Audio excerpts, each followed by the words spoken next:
आम्हाला मुंबईत पाय देऊ दिला नसता तर मराठ्यांनी रागात फडणवीसांवर वर्षा बंगल्यात घुसून हल्ला केला असता, असा धक्कादायक खुलासा बोलण्याच्या ओघात जरांगेंनी केलाय.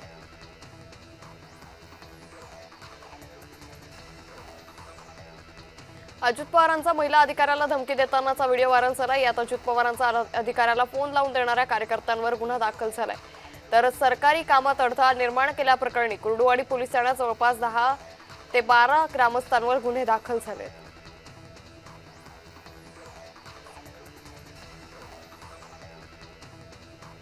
अजित पवारांनी महिला अधिकाऱ्याला धमकी देतानाची रेकॉर्डिंग व्हायरल झाल्यानंतर संजय राऊतांनी निशाणा साधलेला आहे. शिंदे पवार यांच्याकडे जी माणसं आहेत ते सगळे चोर, डाकू, स्मगलर, बलात्कारी आहेत. त्यांना संरक्षण देण्यासाठी लोकांनी सत्ता हवी आहे. नैतिकदृष्ट्या अजित पवारांना सरकारमध्ये राहण्याचा अधिकार नाही, असं राऊत म्हणाले.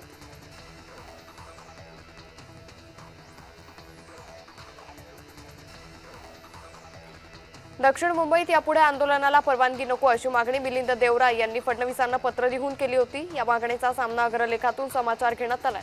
मराठी द्वेष्टा खासदाराची हकालपट्टी करा अशी मागणीही केली आहे.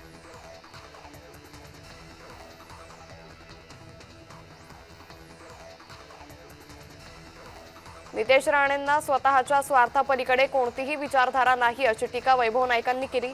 येणाऱ्या काळात राणेंना वगळून सिंधुदुर्गातील भाजप शून्य हे त्यांनी दाखवून दिलं, असा उपरोधिक टोला नाईक यांनी प्रभाकर सावंत यांच्या नगरसेवक निलंबनाच्या कारवाईवर लगावला.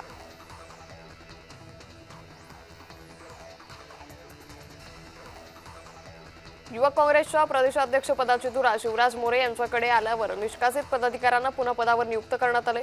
तन्वीर विद्रोही, महासचिव अनुराग भोयर, अक्षय हेटे, ग्रामीण जिल्हाध्यक्ष मिथिलेश कन्हेरे यांच्यावरील कारवाई मागे घेण्यात आली आहे.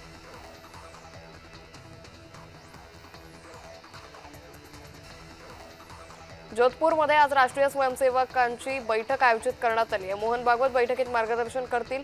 संघाशी संबंधित 32 संघटनांचे पदाधिकारी उपस्थित राहणार आहेत.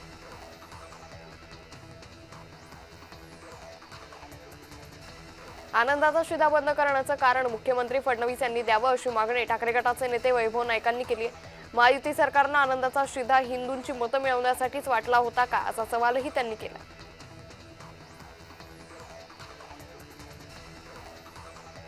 टेस्लाची नवी कार खरेदीसाठी उपलब्ध झाली आहे. मंत्री प्रताप सरनाईक टेस्लाचे पहिले खरेदीदार ठरलेत.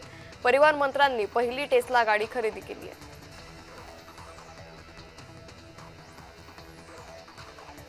बारामतीतील ओबीसी एल्गार मोर्चाला सुरुवात झाली आहे. पोलिसांनी या मोर्चाला परवानगी नाकारली होती, मात्र तरीही मोर्चा काढण्यात आलाय. मनोज जरांगे यांनी धनगर समाजाबद्दल अपशब्द वापरल्याच्या निषेधार्थ आणि ओबीसी बचाव आरक्षणाच्या मागणीसाठी हा मोर्चा काढण्यात आलाय.